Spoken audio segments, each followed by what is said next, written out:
In today's video, I'm going to recreate the setup that I have in Google on the service. Now we're going to start with a blank chart. This is a daily chart. This is on the Dynamic Trader software by Bob Miner, who is my mentor. And I'm going to first start with symmetry. Okay, now I don't always start with symmetry, but here it's pretty obvious that some of these swings are similar to each other. So I'm going to run those first. So I'm going to use the projection tool here.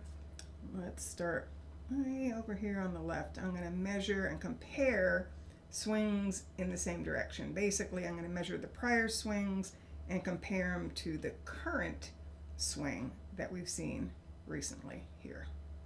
Okay, right here. All right, so here's a few more projections I can run. This one, maybe we went through it. Yeah, we went through it, so we can't use it. Let's try this one over here. High to low, projected from the high. High to low, projected from the high. Okay, we're right on top of that. How about this swing? And you know, we can also do the full swing, so we can use this high to this low. Okay, but you can see that we already have a setup. I'm not even done yet. Here, high to low, projected from the high. Another high to low, projected from the high. Okay, so what else can we add? Well, we can look and see if there are any other maybe overlapping retracements and maybe an extension. So we don't have to do that much work. We'll probably just have to look at these last few swings here. I'm going to try this low to high and see where an extension comes in.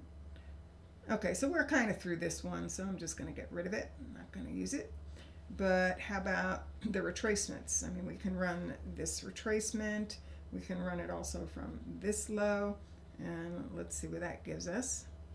So let's go low to high using the retracement tool. It looks like we have a 786 that is kind of overlapping those symmetry projections. And then how about if we do this slightly larger swing, low to high? Yeah, we're a little bit through that 618 if we look at that swing. But guess what? We already have a setup. Actually, we have a couple of setups. And the first area that stands out, we have hit and held, and now what you have to do is look for a trigger. So the setup, 190.05 to 191.02, that's the first one that we're looking at. We can also look at these other projections if they get tested, but so far we're holding right here right now.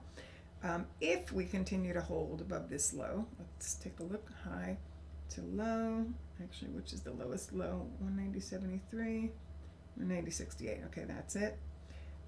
Now, if we hold above this area, what's the potential? Well, for any trend trade setup, we're looking at the 1272 extension as target 1, 1618 extension as target 2, and then if you go beyond that, target number 3 is typically the 2618 extension.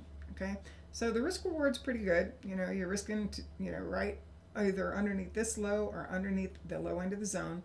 And potential target number 1 is 205.45. And then all you need is a trigger. Now, I know that we have not triggered yet on a 30-minute chart because I did not get the crossover, but I believe we may have triggered, we have triggered on the 15-minute chart. The only thing I need to tell you about the 15-minute is that you will have more stop outs if you use the 15-minute trigger.